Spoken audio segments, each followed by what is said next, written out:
Next up, we have Kat Fries and Saul Yarashunas, the co-founders of Dr. Scobii. Come on up.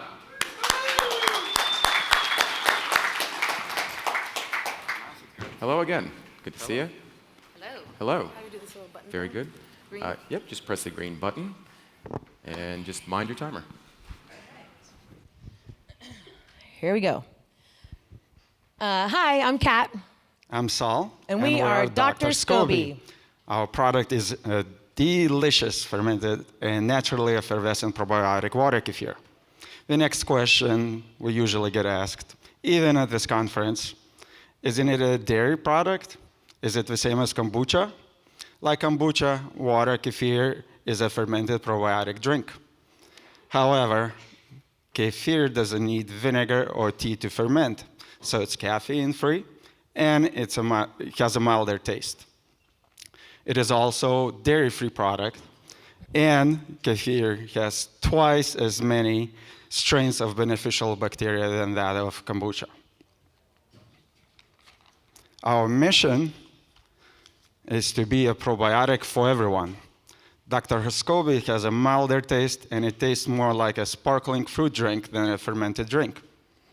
If we make a drink that tastes really good, we can appeal to a wider customer base, improving everyone's gut health along the way.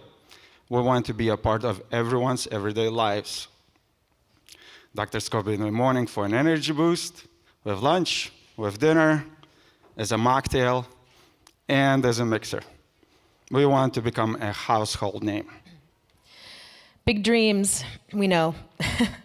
But our bodies need probiotics. Our guts need to be healthy. And you're going to drink things, so why not drink something that tastes good and improves your gut health? A healthy gut keeps the good stuff in and the bad stuff out of your bloodstream. And there's no shortage of evidence of the benefits of fermented foods and the benefits on your immune health, your mental health, your physical health, and your brain health. With good stuff ranging from immune system strengthening to fighting cancer, kefir is at the top of the list. There's also no shortage of choices in the probiotic drink aisles at major markets. So, why choose Dr. Scobii? We brought Dr. Scobii to market because we believe there is a big market opportunity and white space within the probiotic industry for products that appeal to a much wider audience. Something more people will drink because it tastes good and not just because it's good for them. People who don't drink probiotics or haven't liked the taste of any of the products we have tried will love Dr. Scobii.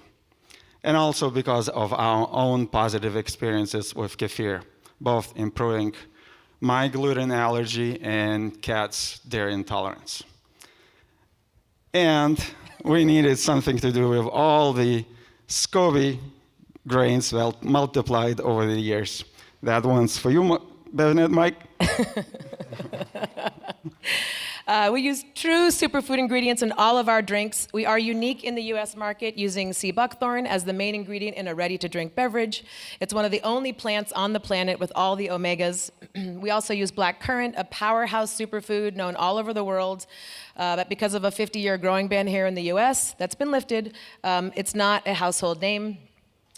Pineapple, a more well-known fruit, is a natural anti-inflammatory, and we ferment pure coconut water for our coconut kefir, which is packed with electrolytes. We also have more flavors in the pipeline. We dropped off our first boxes at Rainbow Acres here in Los Angeles last summer, and we're now in 15 stores in LA and Hawaii. We have successfully proven the concept at a retail level in 2 markets with retailers like Erewhon and Down to Earth stores in Hawaii. Our target is the health-curious consumer who hasn't found a drink they like yet and needs a product they can enjoy, and the health-conscious consumer who already takes probiotics or drinks kombucha. In stores, our product is competitively priced at $4. And we already know customers love our drink because we sell an average of 20 bottles at each demo and have sold more than 30, with people buying 1 or more of each flavor. I personally converted half of the Santa Monica Police Department last week at a demo here. We have outgrown our tiny commercial kitchen. We have people reaching out from all over the country asking to buy our product. We are looking for partners to help take us to the next level. And then the next level. And then the next level. We won't stop until everyone is drinking kefir. And last but not least, people always ask me where the name came from, and if I'm Dr. Scobii, I always tell them that we probiotics are the doctors, and the doctors in the bottle. So drink up. Thank you for having Thank us. To your health.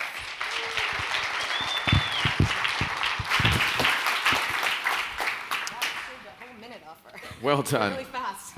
You can grab one of the mics there. All right. I think the judges might have some questions for you. Great. I'll go over here. With Saul's head behind them. That's great. Saul's head is. Actually, I saw Saul. Just a quick tangent here. Preparing his mustache before he came up on stage, and all I could think is, my goodness, what a luscious, wonderful thing that is. Tell us more. I will afterwards. Kat and Saul talked about Dr. Scobii as being a beverage for all people, but the barrier, the taste seems to be a big barrier for a lot of probiotic drinks at this point. John, what did you think of the taste, and do you think that there is sort of broad opportunity for people, mainstream consumers, to drink Dr. Scobii? I think some of them are better than others. I'm personally not a huge fan of like coconut water kefir by itself. I think the orange one was pretty good. The blackcurrant one also pretty good.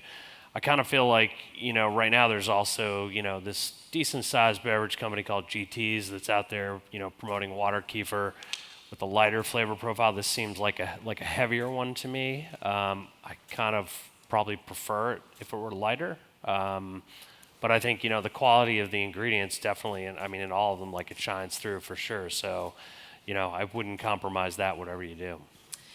Yeah, I think that's great feedback. It's interesting, wherever we go, whatever retailer we're in, people like different flavors. Sometimes Steve Blackthorne sells out. Erewhon in Hollywood orders like 3 cases of coconut a week. So it just depends on who, like the coconut water one is really specific to, certain types of people. Yeah, I think if we're talking like a more broad base, keeping in mind also the stores you're in are like, the most receptive to those. Yep. So. Thanks for that feedback. Thank you. Kat and Saul talked about the number of retailers they're in, the distribution they have at this point. How important is that for you, Ken, as an investor? I think the volume per outlet, throughput per outlet, is one of the key metrics, and to make sure that that continues to grow as the brand succeeds. And I just think the liquid is really good. I don't think the label does justice to how good the liquid is. And the other thing I think of when I think of Scobii is, what was that, Detective Scooby? No. The kombucha thing of, the Scobii, where the mother emanates from. So I think there's some confusion or potential points of contention there. Yeah. BevNet, Mike, you planted that, didn't you? BevNet, Mike. Kat and Saul showed this wall of probiotic beverages, kombucha beverages. It's a growing category. It's a growing space. Mark, do you think that Dr. Scobii has enough to kind of stand out within this expanding category? I don't see it right now, frankly. I think you got a tough road ahead. I think this is one of those categories that grew really fast on the anchor of a couple brands, and now everybody's left kind of fighting over the crumbs, frankly, right? So I would highly encourage you to, continue to differentiate, try to build a passionate following. Look, 20 bottles a week in a demo, frankly, doesn't sound that high. If you're there in 3 hours. 3 days, in 3 hours. I'm just giving you my take. Yeah. Okay, it's especially at the kind of stores you're in. So what is it going to take to really resonate, right? And so how do you pick off 1 or 2 of the top, sort of second or third tier brands in that space are already established and beat them out? That's your objective, is to at least get in the game to be a player. Great. Okay. Mm-hmm. Kalam, in terms of the sort of awareness and marketing strategy to introduce people to water kefir and then also to Dr. Scobii, what do you think of the plan that Kat and Saul have? I think the point that was made earlier that is, the approachability of this and trying to make it fun and fruity and inviting people into what's kind of an intimidating category is a great idea. That might be your way to differentiate. I do think that Ken's point about Scobii and kefir, and you might confuse consumers a little bit. So keep the fun colors, keep the fun imaging on packaging, things like that, and do as many demos as possible so you can put that fun, flavorful taste into people's mouths would be my recommendation. Awesome. Thank you. Thank you. Julie, you get the last word. What are your thoughts on the presentation and the potential for Dr. Scobii? Sure. I also think that the packaging is very playful, and I think that's really your number one asset. Is I think people are willing to take it off the shelf because the product looks very playful and fun. You have to deliver on the taste afterwards, as some of my colleagues said here. Some of them are good, but some of the flavors might be a little hard for people to not accept, but try. It's just a little daunting. So maybe some other flavors down the line that align with gut health, or that are kind of the hot flavors, elderberry or something else that kind of aligns with you might be helpful. Yeah, great. Thank great you. feedback. Great feedback indeed. Thanks so much, guys. Well done. Thank you very much. Hey, it's Ray Latif with Taste Radio. If you like what you just saw, hit subscribe and ding the bell. You'll be happy you did.